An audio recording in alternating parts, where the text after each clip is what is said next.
In today's story, Up discovered his wife's infidelity with his closest friend.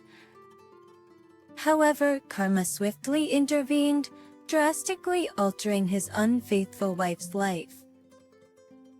The repercussions were so severe that Up couldn't help but feel a twinge of regret about the entire situation. Let's delve into today's narrative to uncover the events that transpired. I encountered my wife, whom we'll refer to as Anne, during our college years. We were both 18 at that time. Our connection was immediate from our first date, and within weeks, we were already expressing our love for each other. She somewhat initiated our relationship, and I was extremely grateful for it. We confided in each other, sharing our most profound insecurities and secrets. When her father tragically passed away during her final year of college, I stood by her side throughout the entire ordeal. Her father was battling pancreatic cancer, and during his hospitalization, I would spend nights with her at the hospital to ensure she was never alone. Thus, we managed to overcome it, and that particular moment solidified our connection. She confessed that she was unsure of how she would have coped without my support. She referred to me as her soulmate. I was certain that I was going to propose to this girl, and indeed, about 2 years post-graduation, I asked her to marry me. At that juncture, life seemed perfect for me. I tied the knot with the woman of my dreams, secured a lucrative job right after graduation, and enjoyed the affection of both our families. My closest friend, whom I'll refer to as Tom, and I had what I could only characterize as an indestructible brotherly connection, or so I believed. We'd been friends since the 3rd grade, and he had become the brother I'd never had. He was also wedded and relocated with his spouse due to her securing a high-paying position at a prominent law firm. Tragically, about a year ago, his wife passed away in a car accident, and this event shattered him. Following this, he returned to her native town, but he was profoundly changed. I attempted to provide support for him, but he withdrew from everyone and refused to engage.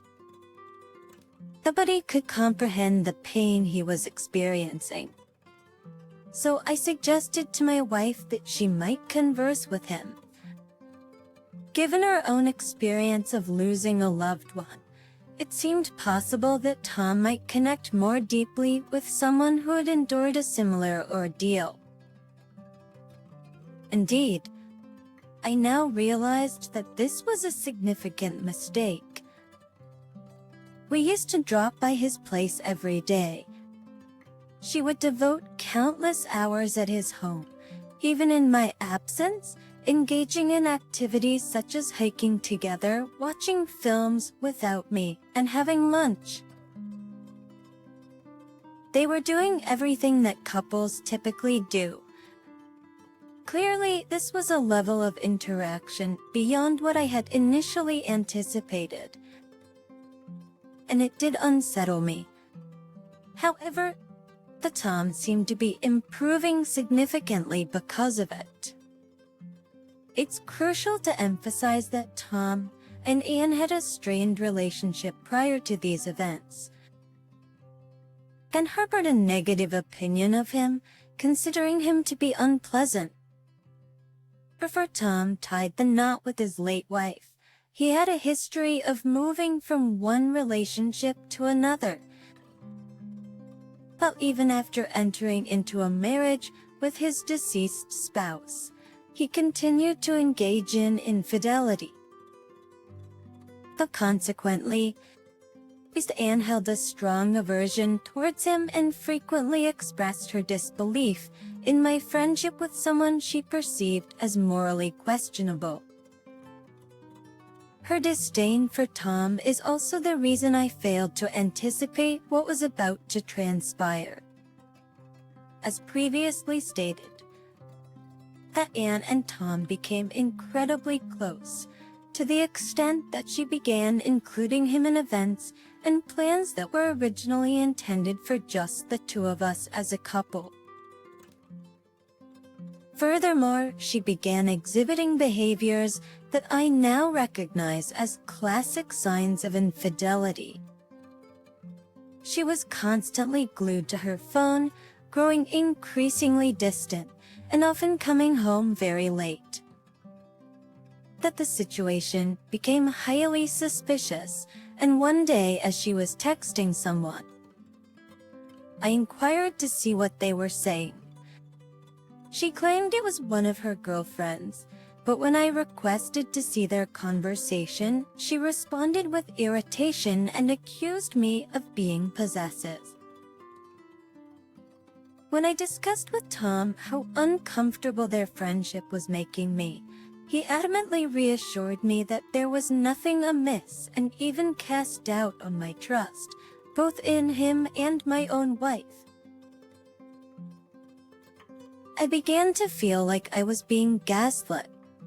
This situation persisted until one particular day when Anne went out once more. She mentioned she was heading to her sister's place for the weekend, expressing a need for space because she felt overwhelmed by my persistent accusations. I harbored lingering suspicions and decided to reach out to Anne's sister to validate whether Anne had indeed planned to visit. She affirmed Anne's intention to visit, though she hadn't shown up yet despite her departure at approximately 2 p.m. Luckily, her sister's residence was a 4-hour journey from our location, and the clock had already struck 9 p.m. The intuition prompted me to make my way to my friend's house, so I followed my instincts. As fate would have it, my wife's car was stationed just a few feet from my friend's residence. At that moment, the truth was glaringly apparent, and I must reluctantly confess that I couldn't hold back my tears. After a brief interval, I mustered the courage to enter the house and see if it was really what was happening. I entered surreptitiously through the rear entrance, which I was certain would be unlocked. Tiptoeing through the silence, the sound of my wife's distress echoed through the hallway. As I reached the threshold of his bedroom, my hands trembled. At the sight that met my eyes through the narrow crack was my wife, hunched over his bedside table. That image is seared into my memory, a haunting vision I doubt I'll ever erase. Tears blur my vision as I pen down this painful memory. I thrust the door open, causing both of them to freeze, their eyes wide as they stared back at me. I struggled to control my anger to keep from hitting Tom. With great effort, I managed to walk away and retreat to my car. In the distance, I could hear them panicking and my wife's voice piercing through, begging me to halt and insisting that she had tried to explain things to me. Uncertain about how I might have reacted, I chose to simply drive away. Tears streamed down my face during the entire journey back home, while both of them bombarded me with phone calls. I sought refuge at one of my college friends' homes, and I've been staying here for about a week now. I'm finding it difficult to eat, sleep, or focus on anything else. They informed my workplace about the situation, and they were understanding enough to grant me some time off. I've been receiving calls from both Tom and as well as messages from our families. He informed my family that I'm okay and would return shortly, but I haven't responded to anyone else ever since.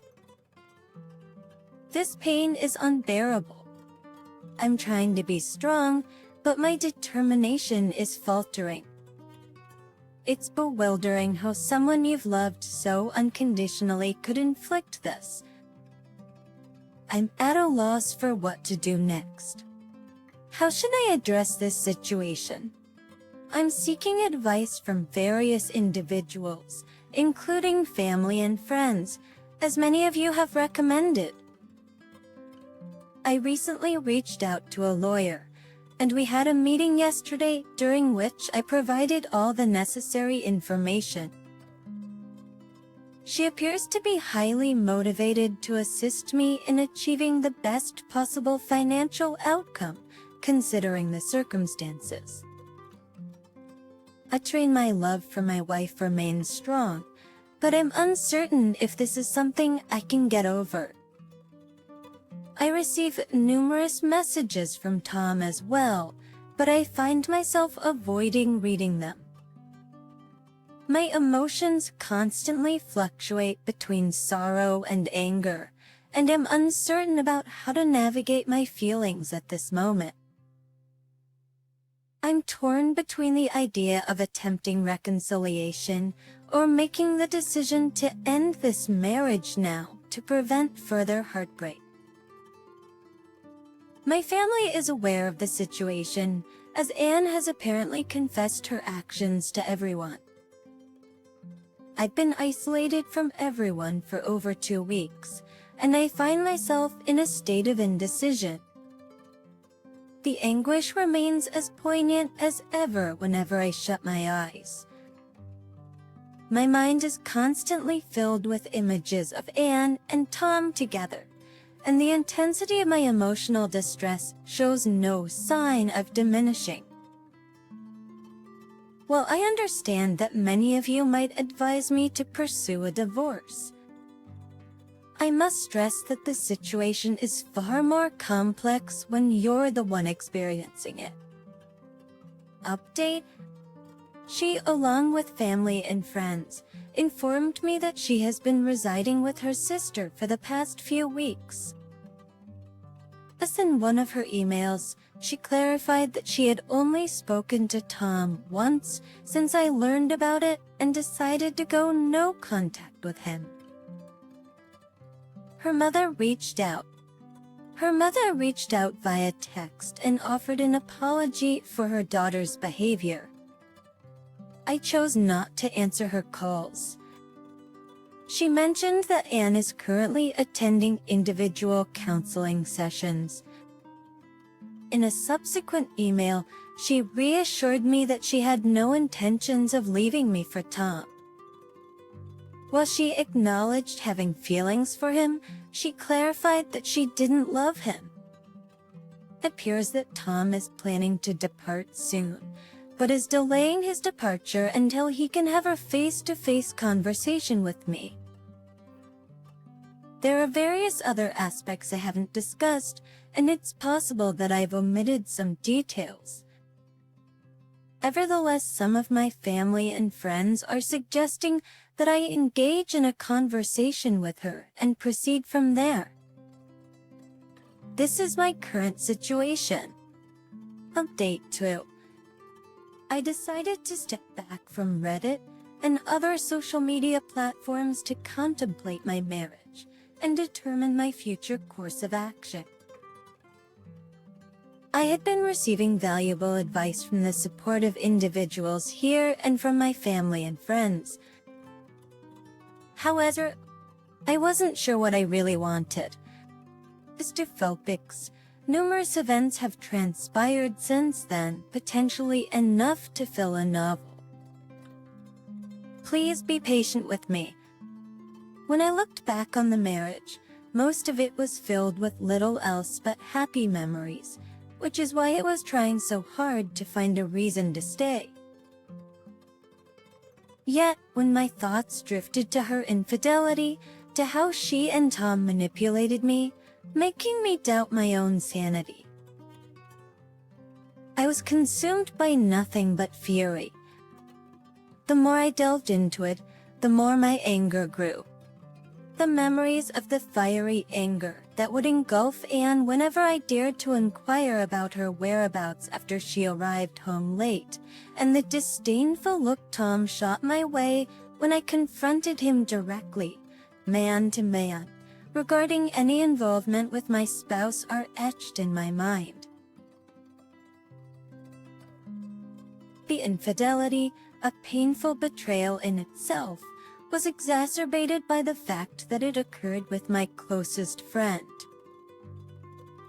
However, the insidious manipulation that remains eternally unforgivable. I'll always grapple with the fact that I was deceived, playing the role of the knave fool. Fair enough. I was played like the fool I was, but it takes a special kind of person who lies so effortlessly and so well. It baffles me how they could switch gears so seamlessly. There was no vindication for me, especially not within our flawed legal system. They have the opportunity to subject me to mental torment and harassment, but if I retaliate, I'm the one who gets put in jail for who knows how long. I discussed this matter with my attorney, and she strongly advised against any rash actions. Not only would I risk imprisonment, but I could also jeopardize my prospects in the ongoing divorce proceedings. She recommended that I consider seeking therapy, but I'm reluctant to do so as I don't believe it's necessary. I was continually inundated with emails from her, which only served to intensify my frustration. If I held such importance in her life, why go through with it?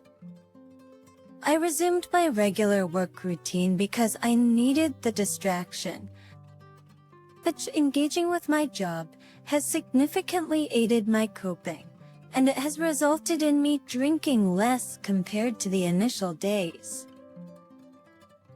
Then one day while at work, I unexpectedly received a letter from her. Initially, my impulse was to discard it, but ultimately, I chose to read it. Exiting in her narrative, she discussed her personal counseling journey and how it led her to uncover certain underlying issues, with the most prominent one being her struggle with low self-esteem.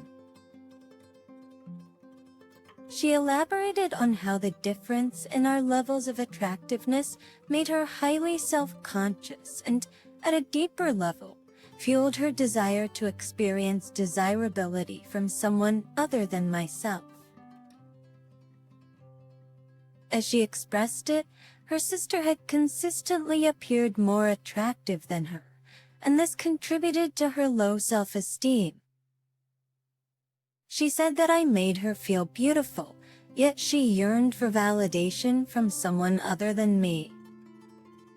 What's more, she offered her apologies, emphasizing that she wasn't using this as an excuse, but rather seeking a solution to ensure such a situation never recurred, should I decide to grant her another opportunity. Subsequently, she suggested the idea of marriage counseling as a means to address our issues.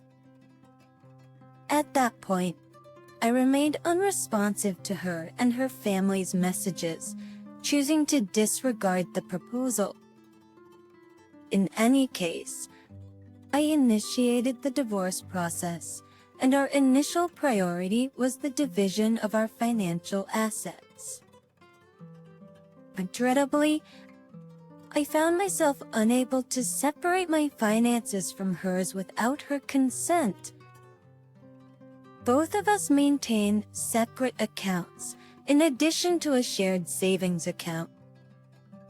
Unfortunately, I cannot access my rightful share from the joint savings account without her cooperation. The tour is early. Despite my significantly higher income and greater contributions to the funds in that account, it appears that I'll likely have to divide it equally with her. With that in mind, I went ahead and filed the divorce papers. She was officially served a few weeks ago, and then the show started. As on the very day she was served, she unexpectedly appeared at my apartment, holding the divorce petition in her hands.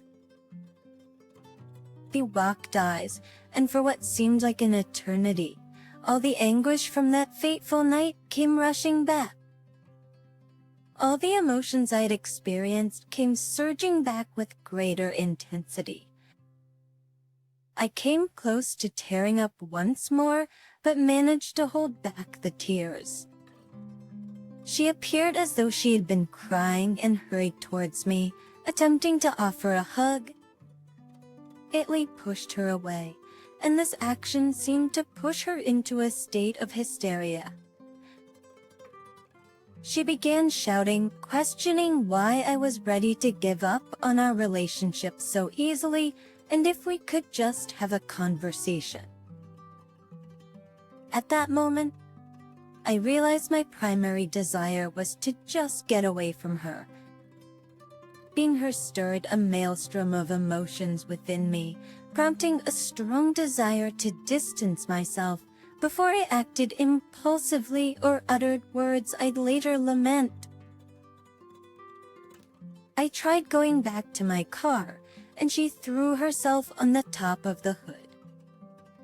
I asked her what she wanted, and she expressed her longing to engage in a conversation. She stressed that we couldn't conclude our marriage without addressing the issues between us, striving to clear the air before parting ways. We yielded to her persistence, as it was evident she wouldn't accept no for an answer. Once inside my apartment, I settled into a chair, ready to hear her out once more. She expressed her deep willingness to salvage our marriage, emphasizing her lack of love for Tom and offering a heartfelt apology. Furthermore, she did some research on how we could move forward and proposed a trial separation as a means to navigate our relationship. She proposed that I was free to date other people, but she implored me to delay the divorce proceedings, granting her the opportunity to repair both our friendship and our marital relationship. Her suggestions ventured into more unconventional territory, including the idea of a one-sided open marriage favoring me. She showed me examples of other couples who had weathered infidelity and even floated the idea of relocating, either to a different state or even another country, in an attempt to start anew together, just the two of us. That moment was particularly painful for me because we had recently discussed our plans to move and start a family shortly before all of this unfolded. After she had finished speaking, we found ourselves in a prolonged silence, just gazing at one another. It was in that quiet moment that I finally mustered the courage to inquire, why? Why him? Why did you choose to be with him? And why did you return only after I discovered the truth? As I posed these questions, she broke into heavy sobs. She admitted to feeling an overwhelming sense of guilt even during the affair itself. She explained that she was trapped in the affair, too deeply immersed to see the potential consequences and what she stood to lose. She acknowledged that the counseling process had been an eye-opener, helping her recognize that she probably would have cheated on me at some point. cheated on me at some point, if not with Tom, then with someone else. This situation purportedly stemmed from unresolved underlying problems that she had not been aware of. When I inquired about her feelings for Tom, she assured me that she did not love him. They had not communicated since my departure, and she had no idea about his current whereabouts. She professed her love for me exclusively and expressed a strong desire to make amends for the harm she had caused our relationship. I then asked her if she had ever been unfaithful to me prior to this incident, and she solemnly swore on her deceased father's memory that this was the first and only instance. I inquired about who else was aware of her involvement with Tom. She hesitated briefly before admitting that only her sister knew, but that her sister had become aware of it just a few days before I did. She explained that her sister had urged her to terminate the relationship with Tom and confess everything to me. It turns out those of you who suspected her sister's knowledge were absolutely correct. Additionally, I questioned why she was so insistent on mending our relationship rather than simply leaving to be with Tom. I inquired whether her efforts were solely motivated by a sense of duty rather than a genuine desire to be with me. She replied that her actions were driven by her love for me and her recognition of the grave mistakes she had made. Our conversation continued for an extended period, marked by her tears, but I remained emotionally composed throughout. I had already shed my share of tears when I initially discovered the situation, leaving me emotionally drained. Afterward, I inquired if there were any other revelations or secrets she had been withholding. Her response triggered another wave of sobbing, and she asked me not to get angry. Her emotional outburst made me apprehensive, and I urged her to share because she was making me uneasy. After some time, she revealed that she discovered her pregnancy shortly after my departure. She explained that she chose to have an abortion because she was uncertain about the paternity and believed that if it turned out to be Tom's, there would be no opportunity for reconciliation, leading her to make that difficult decision. I was utterly astounded by what I was hearing, and I felt a profound sense of shock. She began to plead even more desperately, imploring me not to let this revelation mark the end of our relationship. I became emotionally numb. I requested her to leave, but she continued to beg me to stay. He inquired about how far along she was in her pregnancy when she discovered it, and she responded that it had only been a few weeks. Then a realization struck me. I asked, "Wait, in the email, you mentioned that you started having intimacy with Tom just about a week before I found out. Was that not the truth?" She nodded, acknowledging her deception. She went on to explain that she had only stated that to spare me from the painful specifics and had attempted to downplay the situation. She confessed that their physical involvement had lasted for less than a month. Despite her attempt to console me, I pushed her away. I requested her departure with an insistence that she never return. Though she attempted to convey something, I responded by raising my voice and reiterating my demand for her to depart. She inquired if we could engage in a conversation at a later time, once I had had an opportunity to reflect on everything. but I declined. I disclosed that I had secured a job in another state and planned to relocate once the divorce proceedings had commenced. I'd previously been in the process of finalizing my plans, even prior to my resignation from my current job. By that time, I'd already provided my boss with a notice. When she became aware of this, she reacted with a familiar display of tears and pleas, similar to previous occasions. I firmly instructed her to depart. She reluctantly left, and I just lay on the floor wondering where I went wrong. How my marriage had deteriorated to this extent in such a brief span of time. It was a question that baffled me. I just couldn't grasp it, although I had some doubts about the divorce beforehand after our conversation. I was more resolute in my decision than ever. I steadfastly disregarded all attempts made by Anne to reach out to me once more. Just a few days ago, on a Thursday, I got a call from my mom informing me that Anne had been admitted to the hospital due to a drug overdose.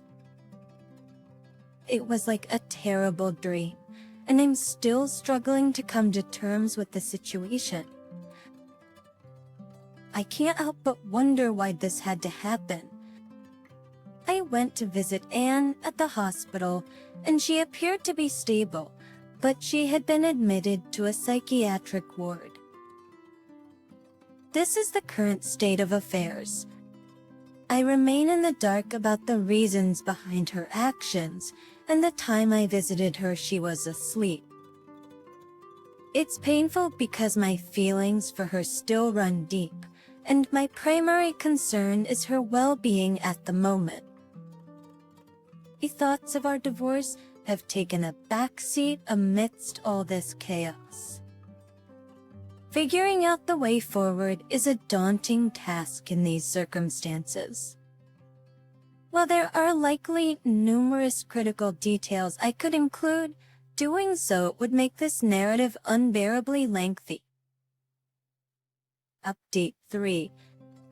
I had hoped that my previous update would mark the end of my posts regarding this situation, but here I am once more.